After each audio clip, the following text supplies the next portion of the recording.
Jesus. If I may just state lang po kung ano yung mga nilatag niya. Articles, yung sa mga grounds po, nalagay po niya doon, culpable violation of the Constitution, betrayal of public trust, at graft and corruption. Particularly, sinabi po niya doon yung pagpapahintulot or isinuko ni PBBM, CFP-RRD sa ICC, nang inaresto po siya, kabiguang i-veto yung unprogrammed appropriations, nakasaad din po doon na commit daw po ng graft and corruption si BBM dahil sa pagbenepisyo ng kickbacks mula doon sa Ghost Flood Control Projects. And pumalit to serve po bilang Pangulo, ito si PBBM dahil sa umano'y drug addiction nito, which you also mentioned po kanina. And ang additional nga po doon sa sinabi doon sa articles po ni Attorney Andre is binuong pangaraw ni BBM yung Independent Commission for Infrastructure dahil umano para protektahan yung kanyang mga kaagado. So, just to sum up po, basically what we heard this afternoon was also not the same grounds for impeachment po. And inilapag ni Attorney Andre De Jesus.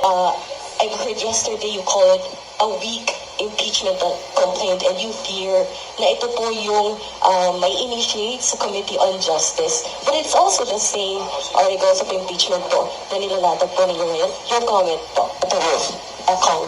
Number one, nung nagsalita ako nung una, I did not immediately discount the Attorney De Jesus impeachment complaint. In fact, what I said was, kung papasok yung kay Attorney De Jesus, papasok ang Makabayan Block impeachment, we can consolidate the impeachment complaints in the Justice Committee hearing. Nung binara kami at hindi pinapasok yung Makabayan Block at hindi pumasok yung aming complaint, alam ko na moro-moro ang gagawin. Kasi dalawa ang consideration sa Committee on Justice. There is form and there is substance. They pwedeng pumasok siya sa form as motherhood statement saying all this, all that without evidence, without proof to show yung assertion mo, then it will also be dismissed by the Committee on Justice. So very, very critical sa akin yung action na ginawa ng Secretary General's Office. And I'm saying now, because of that action, in totality, hindi lang ang Speaker of the House, kundi ang Presidente mismo involved sa pag-block ng impeachment at ayaw nilang sagutin yung hinain ng taong bayan. Lahat tayo dito, involved sa graft and corruption, lahat galit. Anong sabi ngayon ng survey? 68% want the impeachment complaint. Lahat gustong malaman ano ba ang ginawa ninyo. Sino ba ang accountable dito? Why did you block us all of a sudden? For a ministerial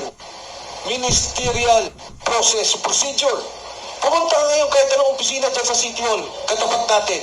Magbigay ka ng sulat, i-receive ng mga opisina ng konsihal. Pumunta ka sa Mayor's Office, i-receive ng Mayor's Office. Dito, binaban kami. Attorney Salonga, Executive Director. Sabi ko, can you receive? I cannot. Can anyone receive? Kahit ministerial yung tao yung nasa harapan, they cannot. It is not only that they are not authorized, but they are rejecting our submission. Walang gustong tumanggap. So I'm saying now, that is a scam. The De Jesus impeachment complaint is a scam. It does not only involve the Secretary General's office, it involves the leadership of the House and the President himself. Thank you. Also want to add, the proper term in law is implicate.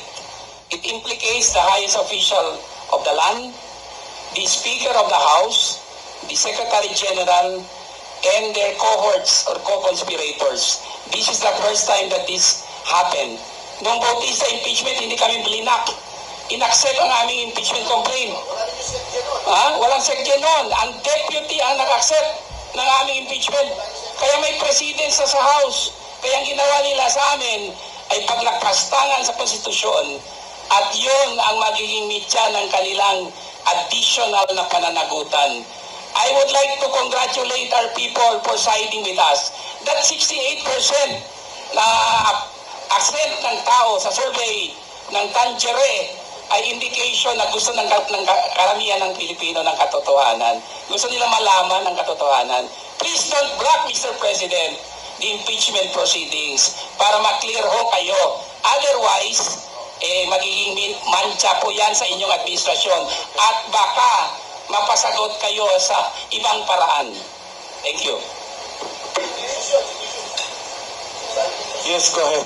Sir, just in case po na, okay, nakalusot yung inyo pong impeachment complaint sa Justice Committee, pero hindi nila tanggapin si Zaldico as your state witness, meron pa ba kayong ibang personalities na pwedeng ipantapat as a state witness kay Zaldico? As it is, when we file the impeachment, yung evidence namin can stand. Yun na yun. Kung ano yung final namin, the evidence stands. Kung meron pang, at sigurado kung marami pang lalabas, of course, it can happen. If you recall in the impeachment proceedings of, well, at that time, kay Erap Estrada, there were additional witnesses who came out. Pero dito, it will stand. Even in the House Committee on Justice Hearings, may ebidensya na kami at may mga lalabas pa na maaaring mag-testify doon sa mga sinasabi namin dito. Politiko rin? Politiko po ba yan? O na mga officials, na dating officials? Ayoko na mag-dwell dun sa hulaan.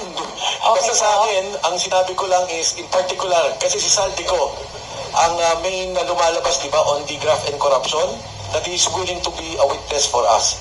As to the others, andito na ho yung aming ebidensya at kung may karagdagan pa, handa po kami.